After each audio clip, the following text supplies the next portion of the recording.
We gotta win, man. That's not gonna be easy, okay? But you and me, not everything we did was because of Chuck.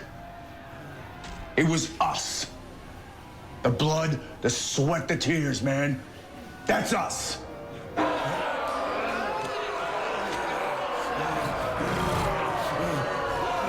We've been doing this our whole lives.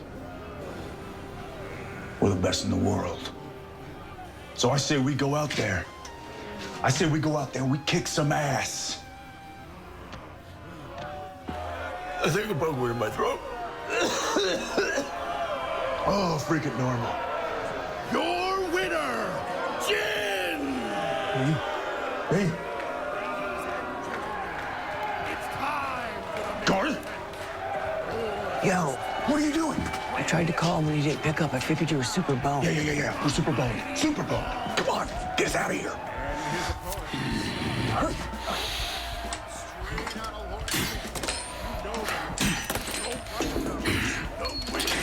Wow, you are so strong. Let's roll. You're so strong. It's time. Oh, and boys, shirts up. Damn it. Come on, we gotta get somewhere. We gotta regroup. We gotta come up with a plan.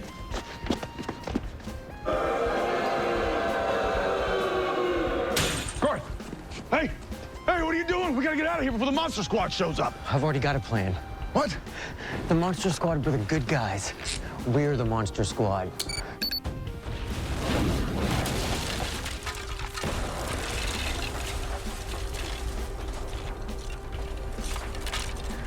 C4, a hunter's best friend. Cool, right? Thanks, Garth.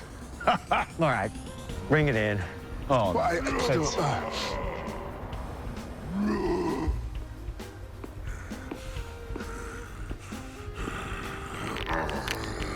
no way.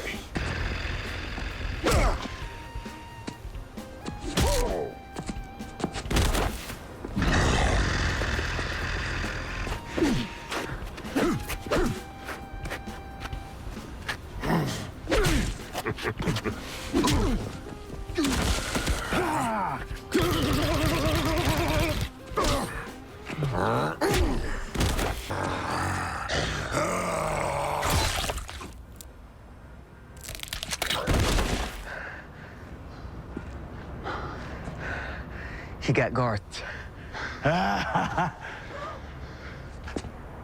It's weird. It like hurts in my stomach. It's not even.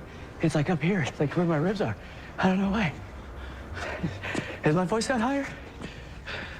Hey guys, welcome to a new video. What a hilarious, awesome episode we had tonight. I laughed much more than I thought I would. Usually the newer comedy episodes are not as good as the original ones, like Bad Day at Black Rock being closest to that episode we had tonight. As I called it, Better Day at Black Rock. Literally everything is going wrong for the boys in this episode. Their plot armor has been taken away by God apparently. The heroes' plot armor in movies and TV shows where the heroes never have normal people's problems. Everything just goes perfect for them. They can pick locks. The car never breaks down. They never get sick. All of that stuff comes back right in their lives in this episode. And everything's just going wrong. And it's hilarious. Every single scene, almost every single scene is a laugh, is a comedy, is a punchline. We get to see a lot of crazy stuff going on in this episode. Obviously all the comedy, but also odd stuff like Dean's dream of classical dancing with Garth. Apparently in like a very old era, like in the 30s it looks like. Very old looking scene there. It was pretty cool. Jensen apparently can do everything because he can sing perfectly, he can act perfectly, he can direct perfectly, and now we know he can dance perfectly. What can this man do? So we got to see that too. It's pretty cool. We also got an epic pep talk, motivational speech by Dean to Sam when they were locked up in a monster UFC cage. Oh yeah, Sam, we can do it, you know, we've been doing it all our lives. God hasn't all been God. The blood, the sweat, the tears, man, we can do this, we can win.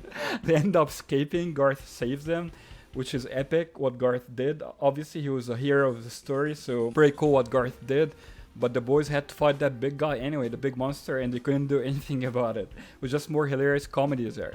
So Garth was talking about him being like the side character as a guest star earlier. When they're talking, having this meta discussion about what God is doing with the boys' lives. There's the heroes, everyone else is like a side character pretty much. But he ends up being the hero of the story, and he ends up saving the boys. He did like some epic things, like he blew up the whole thing with the monsters. Pretty brutal, by the way. And he killed the big monster guy, which the boys could barely do anything about. Brutally, literally just stabbing through the back of the head, and he saved the day, and the boys just give him hugs at the end of the episode. They're very grateful. He usually has to ask for hugs, but Sam and Dean just give him hugs straight away at the end just to thank him. And yeah, he has a cute little family. One of the funniest things in the episode, we expected Sam and Dean being the twins since one of them is called Sam. Even Dean thought so, but turns out it's Sam and Cass, Sam and Castile. I really freaking laughed so much at this because it really turned expectations on its head in this whole episode, and this was one of those moments. It was a crazy, funky episode where you don't know what's gonna happen next. You just know that everything goes wrong for the boys, and this like twins name thing just came out of nowhere for me. It was hilarious. But yeah, I was happy to have Garth back. Reminds me of Bobby. We knew him through Bobby originally, as far as I can remember. One of the more lovable characters in the series, and I wish we had him more than one episode per season or something, or every couple of seasons. Definitely one of my favorite characters, and the episode is awesome, just mainly because he's in it and all the funny stuff. So yeah, they set up the next episode like continuation pretty much, which is kind of odd. They usually do this with big dramatic episodes, not the funny ones, but they have pretty much a part 2 of this, where Garth tells them there is this place you go to that can get you your luck back, but it's not for sure. There's always a catch, and the boys contemplate living normal lives, and you know, everyone has normal lives, but they have a lot of abnormal things in their lives, and you can't just go against God without their luck. So they're gonna go to that place next episode, and we're gonna see a continuation of that. So I'm looking forward to that. I love tonight's episode, iconic one of my favorites. And yeah, we haven't had like a wacky, funny, hilarious episode like this in a long time. Not ones I found not funny anyway. So great job, Supernatural team, with this episode. One of the best ones in a long time. I prefer Monsters a Week episodes, so they gave me one of the best ones I could ask for. So yeah, remind me of a lot of iconic Supernatural funny episodes. Looking forward to next week. Let me know what you guys think down below in the comments. Subscribe for more awesome Supernatural content. Till next time, as always.